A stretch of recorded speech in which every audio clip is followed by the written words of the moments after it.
In the last video, I showed you how to add some shading to your cupcake tops. With the watercolor crayon, we added a little bit extra darkness on the bottom left-hand section of each one because we're going to try to show that the shading is on the left-hand side of our object and the brightness from the light is on the right side of the object. I also told you that we were going to do a little bit more than just add some crayon lines, and it's time.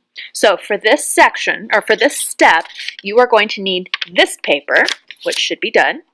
You are going to need a cup of water, and you're going to need a teeny tiny brush, even smaller than the brushes that we used to paint our cups. Very, very small. So press pause, find those things, and let's get started. So here I am, ready to get started. I've got my water, my small brush, and all of my cupcake tops are ready to go. Now, we used watercolor crayon when we outlined these things. Watercolor crayon is basically a dried up paint stick. And so if I add water to this, guess what's going to happen? It's going to flow like paint, and it's going to smooth out, and it's going to blend out, and this is going to start to look a lot more realistic with some realistic shading. So here's what you're going to do. Get some water on your brush, drop off any extra drops that might be on there, and we're going to just start blending this crayon shaded area.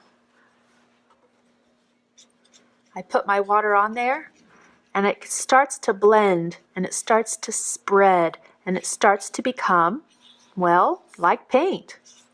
So we're going to spread that around a little bit. If you need to get more water to smooth things out, then do so. Your whole cupcake does not need to be wet, just the area where you put the crayon. And when it looks a little bit more like paint, and your shading has spread out a little bit, then it's time to stop and move up and do the next section. Get water whenever you need to get water, but it's also important to not have too much water because you want to be able to control the flow.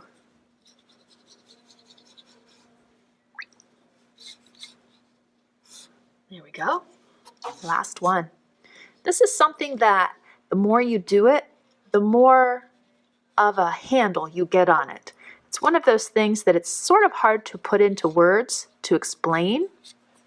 You just have to get in there and you have to experience it for yourself.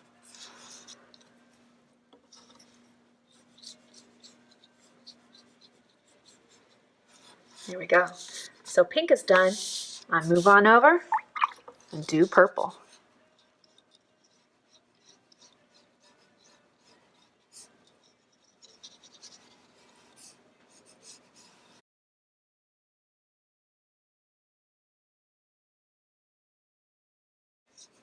You will notice that I do not put water all over the cupcake frosting area. I really just focus where the shading is.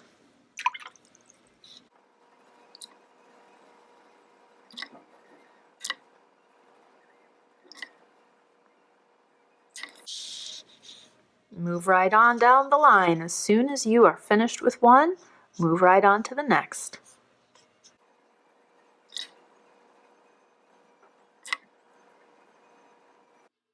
When you are finished with this, you will need to bring it to me and let me check it, and then take it directly to the drying rack to dry.